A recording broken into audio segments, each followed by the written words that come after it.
Bulletin में सबसे पहले बात करेंगे हादसों के सोमवार की। आज राज्य में 2 बड़े हादसे हुए हैं। पहला हादसा उत्तरकाशी में हुआ, यहां 6 लोगों की मौत हो गई है। गंगोत्री नेशनल हाईवे पर नालू पानी रेणुबासा के पास एक कार अनियंत्रित होकर 600 मीटर गहरी खाई में गिर गई। हादसे में 6 लोगों की मौत हो गई है। खबर मिलने के बाद पहुंची पुलिस, एसडीआरएफ और जिला प्रशासन, आपदा प्रबंधन और स्थानीय लोगों ने शवों को बाहर निकाला। वहीं हादसे के बाद एक व्यक्ति लापता है, जिसकी तलाश की जा रही है। लोग कह रहे हैं कि कार में 7 लोग सवार थे और उत्तरकाशी से धरासू बैंड की तरफ ये जा रहे थे। गाड़ी का एक्सीडेंट हुआ। नालूपानी हमारा संवेदनशील क्षेत्र है और इस कारण से हम लोगों ने पहले भी यहाँ पे जितने चेतावनी बोर्ड लगा रखे हैं। अनफॉर्चुनेटली ये जो एक्सीडेंट हुआ उसमें कुछ बॉडीज कलेक्ट हो चुकी हैं। दूसरा हादसा रामनगर में हुआ। यहां हादसे में 2 लोगों की मौत हो गई। रामनगर में दांडी पुल के पास बेकाबू ट्रक ने पीछे से बाइक को टक्कर मार दी, जिसमें बाइक सवार मां बेटी की मौत हो गई, जबकि एक युवक जख्मी हो गया, जिसे इलाज के लिए अस्पताल में भर्ती कराया गया। वहीं पुलिस ने आरोपी ट्रक चालक को गिरफ्तार कर लिया है। यहाँ पे लोग आए थे, ट्रीटमेंट के लिए लाया गया था। दोनों पहले एक लड़की आई थी 17-18 साल की, फिर एक ओल्ड एज लेडी आई थी। दोनों को हमने जब एग्जामिन किया तो दोनों जो थे डेड थे। बताया जा रहा है कि इनका जो है रोड ट्रैफिक एक्सीडेंट का मामला था। और अब बात करेंगे सूबे की सियासत की। तो सीएम त्रिवेंद्र रावत दिल्ली में हैं और आज उनकी बीजेपी के राष्ट्रीय अध्यक्ष जेपी नड्डा के साथ मुलाकात होनी थी। हालांकि आज ये मुलाकात नहीं हो पाई। जेपी नड्डा को कार्यक्रम के सिलसिले में मुंबई जाना था, इसी वजह से सीएम त्रिवेंद्र रावत और जेपी नड्डा की मुलाकात नहीं हुई। हालांकि राज्य में सियासी सरगर्मियों के बीच ये मुलाकात बेहद अहम मानी जा रही थी। मुख्यमंत्री त्रिवेंद्र रावत का कहना है कि वो अक्सर दिल्ली में पार्टी के वरिष्ठ नेताओं से मुलाकात करते रहते हैं और मार्गदर्शन लेने के लिए ही वो दिल्ली भी आए थे।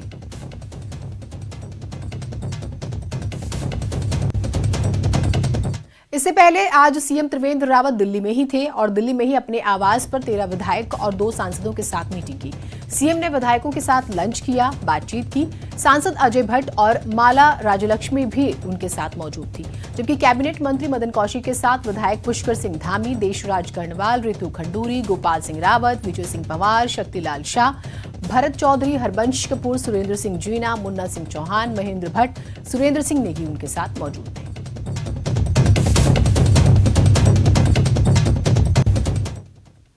वहीं केंद्रीय मानव संसाधन विकास मंत्री रमेश पोखरियाल निशंक का कहना है कि वो पार्टी के लिए समर्पित हैं और पार्टी ने उन्हें जो भी जिम्मेदारी दी है उन्होंने हमेशा उसको निभाया है।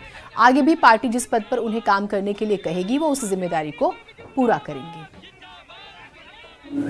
शुरू में भी कहा है कि मैंने अपना समय पार्टी को दिया है। मेरी पार्टी मुझसे क्या काम लेना चाहती है, ये पार्टी का विषय है। राज्य में सियासी अस्थिरता को लेकर हरीश रावत ने जो शिगुफा छेड़ा था, उस पर कांग्रेस की भी प्रतिक्रिया आ रही है। सीएम ने चुटकी लेते हुए कहा था कि छुट्टी सबकी होती है, तो कांग्रेस अध्यक्ष ने भी सीएम की बात का समर्थन किया है। नहीं, देखिए स्वाभाविक बात है, राजनीति में पद जो है वो अस्थायी होता है। मैं आज अध्यक्ष हूँ, स्वाभाविक बात है मेरी जगह कल दूसरा आएगा, तो ये तो एक सतत चलने वाली प्रक्रिया है। और अगर मुख्यमंत्री जी ने इस बात को इस तरीके से लिया है तो सही बात है। नेता प्रतिपक्ष इंदिरा हृदयेश ने भी सवालिया अंदाज में पूछा है कि आखिर राजनीतिक अस्थिरता की खबरें क्यों आ रही हैं। यह अपने आप में सवाल है। उनका तो कहना कुछ नहीं हो रहा। मैंने कहा भाई इतना अखबार और सोशल मीडिया पर क्यों चल रहा है। बोले ये तो जब चलता है तो फिर तभी थमता है जब बातें रुक जाती हैं। तो ठीक ही कह रहे हैं। फिलहाल मुझे लगता है नहीं है कि ऐसा कुछ हो रहा है। इससे पहले सीएम त्रिवेंद्र सिंह रावत ने आज सीडीएस बिपिन रावत से भी उनके आवास पर जाकर मुलाकात की। दोनों ने महत्वपूर्ण मुद्दों पर चर्चा की। दोनों के बीच करीब 45 मिनट तक बातचीत हुई है। मुख्यमंत्री ने कहा है कि हम दोनों एक ही राज्य के हैं, उत्तराखंड संवेदनशील क्षेत्र है और हम बिपिन रावत से मिलते रहते हैं। हमारी मुलाकात जो है अमूमन होती रहती है।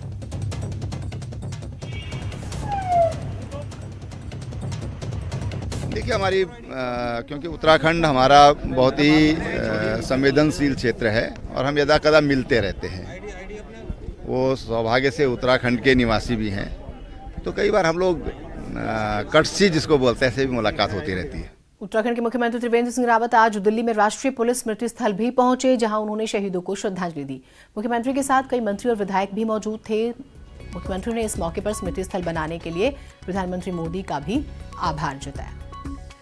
तो मैं माननीय प्रधानमंत्री जी को बहुत धन्यवाद और आभार प्रकट करना चाहूँगा कि देश की राजधानी में उन्होंने राष्ट्रीय पुलिस स्मारक बनाने का निर्णय लिया और बहुत अल्प समय में ये बहुत ही अच्छा स्मारक यहाँ पर बनकर तैयार हुआ है, जिसमें तमाम हमारे पुलिस हैं, पैरामिलिट्री फोर्सेस के जो जवान हैं और जिन्होंने देश की आंतरिक सुरक्षा के लिए अपना बलिदान दिया है, उन सब को याद किया गया है। उन सब की यादों को संग्रहित करने का यहाँ पर काम किया है। अप्रैल में होने वाली वेलनेस समिट को लेकर शासन तैयारियों में जुट गया है। कल मुंबई में वेलनेस समिट के लिए रोड शो का आयोजन होना है, जिसमें सीएम त्रिवेंद्र रावत भी शामिल होंगे। इस रोड शो के जरिए उत्तराखंड शासन के अफसर कारोबारियों को वेलनेस समिट के लिए न्योता देंगे। इसके अलावा कोची और दिल्ली में भी कारोबारियों के साथ बैठक होनी है। हैं कि ये टेक ऑफ के लिए अच्छा समय है और हम जाकर अलग अलग शहरों में इस बात को बताएंगे और सबको आमंत्रित करेंगे अप्रैल के वेलनेस समिट में आने के लिए। न्याय के देवता अल्मोड़ा के चितई गोलजियो खुद कानून से न्याय मांग रहे हैं और मंदिर में चल रही लूट खसोट को कम करने के लिए अब गोलजू भगवान भी पक्षकार बने हैं और आज हाईकोर्ट ने पूरे मामले पर पुजारियों को भी याचिका में पक्षकार बनाने के निर्देश जारी किए। कोर्ट अब 2 हफ्ते के बाद याचिका पर सुनवाई करेगा। बता दें कि गोलजू भक्त दीपक रुवाली ने हाईकोर्ट में याचिका दाखिल कर कहा है कि चितई गोलजू के मंदिर में हर साल लाखों का चढ़ावा आता है और मंदिर में लगातार धांधली चल रही है, उसे रोका जाए। अभी तक की इनकम और खर्चों का रिकॉर्ड जनता के सामने रखा जाए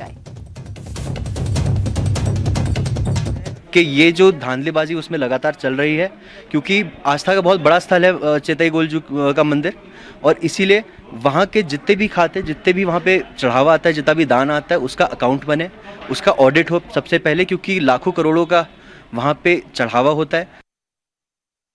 अल्मोड़ा कोतवाली पुलिस ने चेकिंग के दौरान एक एम्बुलेंस से 48 पेटी अवैध शराब पकड़ी है। पकड़ी गई शराब हरियाणा और पंजाब मार्ग की थी, जिसकी कीमत लाखों में बताई जा रही है। वहीं पुलिस एम्बुलेंस छोड़कर फरार आरोपियों की तलाश में जुटी हुई है। आज जो है अल सवेरे जो हम लोग चेकिंग में थे, चेकिंग में जो है धार की तूनी के पास है, वहाँ पर एक एम्बुलेंस खड़ी दी है, कुछ रोक कर चेका, तो उसके लोग जो उतर के भागे और उसमें से हमने चेक किया सकोने पर, तो उसमें जो एम्बुलेंस की सीट है उसमें केबिन बनाई हुई थी और केबिन में हमें 576 बोतल शराब की जो कि हरियाणा और पंजाब मेक की है वो हमारे बरामद हुई है। जाके उस पर हमने विधिवत रूप से कार्रवाई करते हुए मुकदमा कायम कर दिया है। परीक्षा में बैठे छात्रों की स्कूटी, मोबाइल, पर्स और एटीएम की चोरी करने वाले अंतरराज्यीय गिरोह का देहरादून की पुलिस ने पर्दाफाश किया है। गिरोह में शामिल तीनों आरोपी दिल्ली और गाजियाबाद के रहने वाले हैं। पहले भी कई राज्यों में परीक्षा देने वाले छात्रों को निशाना बना चुके हैं। बेसिकली ये लोग एक गैंग बना के ऑपरेट कर रहे थे, जहाँ पर भी एग्जाम्स कहीं कंडक्ट हो रहे थे वहाँ पर, क्योंकि एग्जाम्स में मोबाइल और जो सामान होता है वो अलाउड नहीं होता है, तो जो भी स्टूडेंट्स एग्जाम में पार्टिसिपेट करने के लिए आते थे तो उनकी गाड़ियों को ये लोग टारगेट करते हुए उनकी गाड़ियों से मोबाइल फ़ोन और पर्स निकाल लिया करते थे। अपने 2 दिवसीय दौरे के तहत औली पहुंचे केंद्रीय खेल राज्य मंत्री किरण रिजिजू आज दिल्ली के लिए रवाना हो गए हैं। किरण रिजिजू ने आईटीबीपी के अधिकारियों और जवानों से मुलाकात की, साथ ही स्कीइंग का प्रशिक्षण ले रहे जवानों से भी उन्होंने बातचीत की है।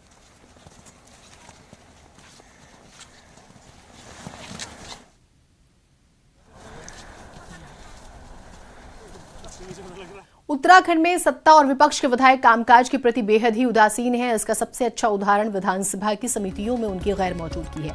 विधानसभा में बनाई गई समितियों की बैठकों में जनहित और सरकार से जुड़े कामकाज की समीक्षा की जाती है, लेकिन मार्च 2019 से ज्यादातर समितियों ने कोई भी बैठक नहीं की। विधानसभा की समितियों की बैठकों से सदस्यों की गैरहाजिरी पर विधानसभा अध्यक्ष प्रेमचंद अग्रवाल ने चिंता जाहिर की है। अभी कहीं ना कहीं उसका लाभ वो निराकरण के माध्यम से उठा सकते हैं, तो ये मुझे कहीं ना कहीं थोड़ा सा इसमें मैं चिंतित जरूर हूँ कि कुछ बैठकें बहुत अच्छी नहीं हो पाई हैं, लेकिन मैंने जैसे उनसे बातचीत की है, बैठकें ज़्यादा से ज़्यादा करें तो शायद इस बात को वो करेंगे जरूर।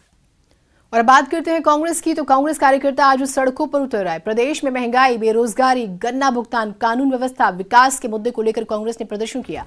राज्य में कई जगहों पर यह प्रदर्शन हुआ। हम आपको 4 जगहों की तस्वीरें दिखा रहे हैं, डोईवाला, हरिद्वार, अल्मोड़ा और टिहरी की, जहां कांग्रेस ने प्रदर्शन कर अपना विरोध जाहिर किया।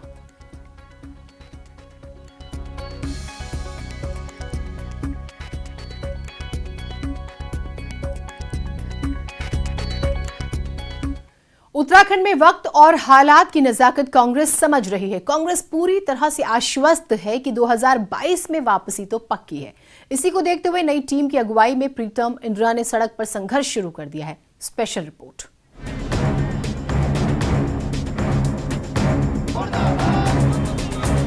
प्रदेश में सरकार का 3 साल का कार्यकाल पूरा होने वाला है और कांग्रेस इसे मौके के तौर पर देख रही है। महंगाई, कानून व्यवस्था सहित कई मुद्दों को लेकर कांग्रेस सरकार को घेर रही है। कांग्रेस प्रदेश अध्यक्ष प्रीतम सिंह नई टीम के साथ पार्टी को जमाने और आगे बढ़ाने में जुट गए हैं। ऐसा नहीं कि सिर्फ 70 विधानसभा, जहाँ भी होगा हम हर जगह जाने का काम करेंगे।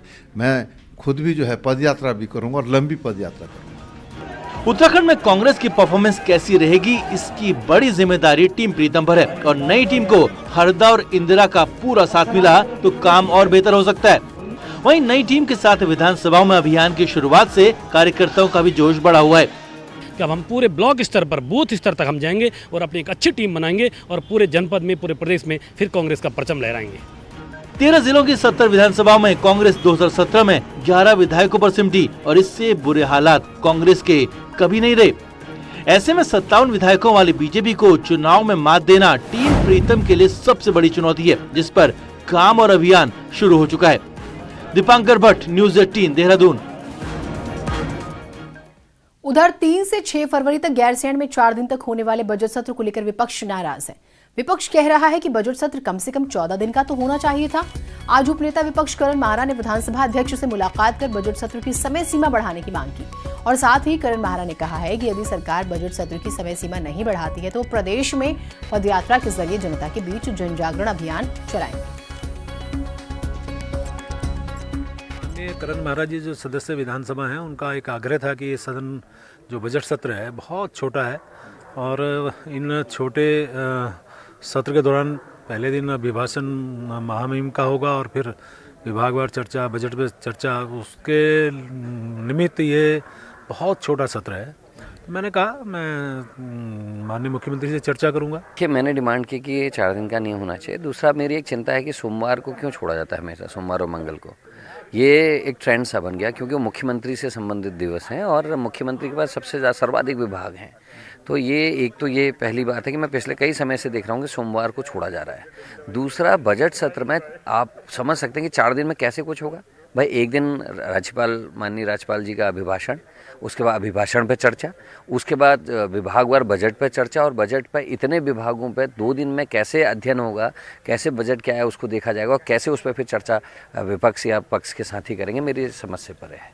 गंगा की निर्मलता और अविरलता के लिए किए गए वायदों को पूरा करने की मांग को लेकर 65 दिनों से हरिद्वार के मातृ सदन परिसर में अनशन कर रही साध्वी पद्मावती को आज आश्रम के संतों ने रामकृष्ण मिशन अस्पताल में भर्ती करवाया। प्राथमिक उपचार के बाद साध्वी की नाजुक स्थिति को देखते हुए हायर सेंटर दिल्ली एम्स के लिए रेफर कर दिया गया है। रेफर करने को मानसिक आघात है उनको, जो मानस पटल पर वो भय घूम जाता है बार बार, जो उनके साथ देहरादून अस्पताल में जो हुआ वो। संडे के दिन बजरंग दल के कार्यकर्ताओं ने लाठी डंडों और तलवारों के साथ बाइक रैली निकाली थी। मामले में एक आरोपी को गिरफ्तार किया गया। बड़कोट यमुनोत्री घाटी का मशहूर 4 दिवसीय कुंड की जातर कार्यक्रम स्थगित हो गया है। शनिवार को हुए हादसे के बाद जातर को स्थगित करने का फैसला लिया गया। टिहरी के जिला अस्पताल में अल्ट्रासाउंड मशीन नहीं होने से मरीजों को परेशानियां हो रही हैं। उन्हें प्राइवेट अस्पतालों में ज्यादा पैसे देकर इलाज कराना पड़ रहा है। अल्मोड़ा जिले में सैकड़ों दुकान बिना खाद्य विभाग के पंजीकरण के ही चल रही हैं। विभाग ने रजिस्ट्रेशन नहीं होने पर कार्रवाई की बात कही है। पौड़ी में डीएम के आदेश पर अब सभी एसडीएम खाद्यान्न गोदामों, राशन डीलरों के यहां निरीक्षण करने के साथ जनता से सरकारी राशन मिलने या न मिलने की जानकारी लेंगे। जसगांजा में 13 फरवरी को हुए सड़क हादसे के बाद बंद कालू सिद्ध गेट को लेकर खनन कारोबारियों में नाराजगी। कारोबारियों ने गेट खोलने के लिए एसडीएम ऑफिस पर प्रदर्शन किया। हल्द्वानी में कालाढूंगी विधानसभा के कांग्रेस कार्यकर्ताओं ने बढ़े हुए सर्किल रेट और ग्रामीण क्षेत्रों को नगर निगम में शामिल करने को लेकर प्रदर्शन किया। मसूरी में अवैध रूप से बने 128 गेस्ट हाउस और होम स्टे को बंद करने की मांग को लेकर दाई याचिका हाईकोर्ट ने खारिज कर दी। पिथौरागढ़ के पत्रकार से हल्द्वानी में हुई मारपीट के मामले में पत्रकारों ने कोतवाली के सामने प्रदर्शन किया। पिथौरागढ़ में पहली बार महिला किसान मेले का आयोजन हुआ। स्थानीय विधायक चंद्रा पंत और दर्जाधारी राज्य मंत्री केदार जोशी ने मेले का उद्घाटन किया। खबर रुड़की से है, जहां गंग नहर कोतवाली क्षेत्र के शेरपुर में एक व्यक्ति की संदिग्ध परिस्थितियों में मौत हो गई। पुलिस ने शव को कब्जे में लेकर पोस्टमार्टम के लिए भेज दिया है। वहीं पड़ोसियों का कहना है कि पिता पुत्र के आपसी झगड़े में पिता की मौत हुई। देखने में आया कि रिटायर्ड सैन्य पर्सन है और 11 साल से रिटायर होकर इन्हें पैरालाइज है। तो इनकी बेटे से बहस हो गई थी। तो जानकारी में जो अभी तक आया है कि बेटे को धक्का दिया तो ये खुद गिर गए। गिरने के बाद इनकी डेथ हो गई। संभवतः हार्ट अटैक से हुई है और हॉस्पिटल लाए हैं। बाकी आगे ही कार्रवाई करके जो भी। अगर आप कॉर्बेट घूमने जा रहे हो और वहां आपको महिला गाइड मिल जाए तो चौंकिएगा मत, क्योंकि ये फॉरेस्ट एंजल आपको जंगलों की सैर कराएंगी। Special report.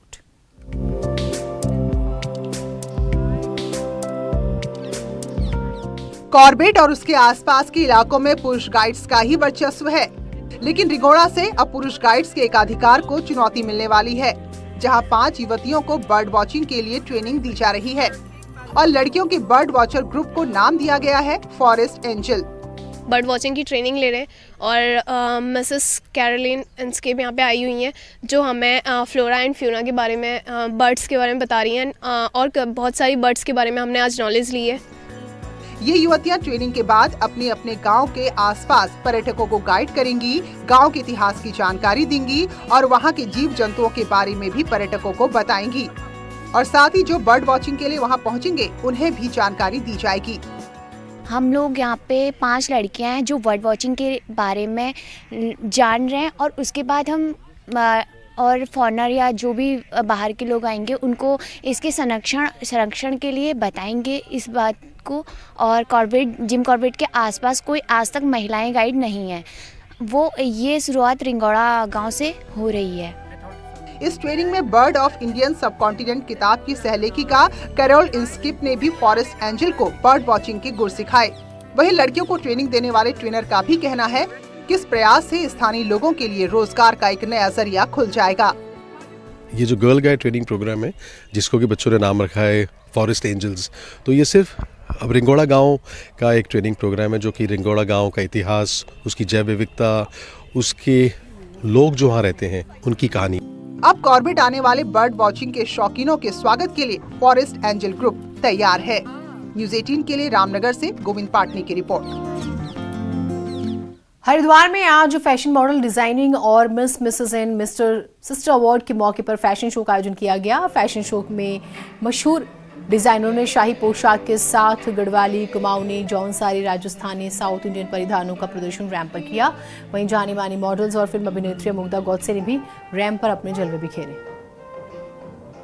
यूथ में नहीं, सारे इंडियंस जो जिनको हमें अच्छा नहीं लग रहा तो हम बोल रहे, ऐसे नहीं कि ठीक है चलो ऐसा कर रहे, तो you know it's very, we are vocal about it, so I am very happy, so let's hope for something good.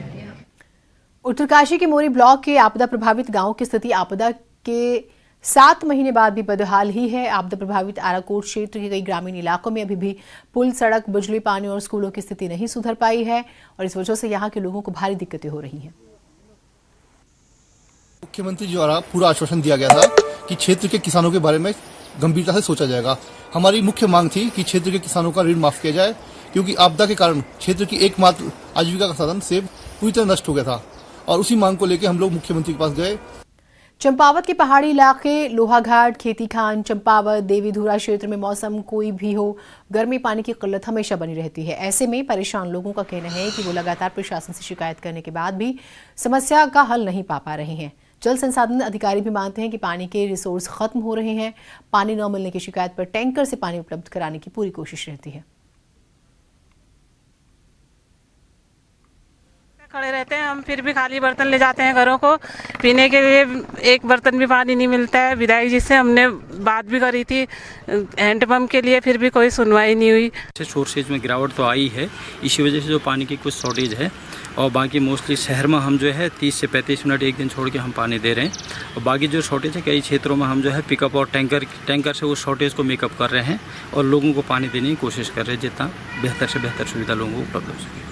Nainital में पंगूट के देचौरी तक 6 किलोमीटर तक सड़क का कार्य शुरू किया गया, लेकिन 2 किलोमीटर तक पंगूट पगड़ मार्ग का डामर सड़क बनते ही उखड़ गया। डीएम ने जांच बैठाई तो विभाग ने मिट्टी की परत चिपका दी, जिससे सड़क पहले से और ज्यादा खराब हो गई और गांव वालों को और ज्यादा दिक्कतें होने लगी। तो विभाग ने मिट्टी की परत चिपकाई। अमूमन जुगाड़ करने की कोशिश जहां पर फेलियर होता है। अब देखिए यहाँ पर बड़ा घपला हुआ। पीडब्ल्यूडी विभाग की जो हम बात करते हैं, आप सड़कों का निर्माण करते हैं, उस लिहाज से किस तरह का आपने हमें कहें कि इस्तेमाल किया, चाहे हम रोड़ी बजरी का जिक्र करें। देखिए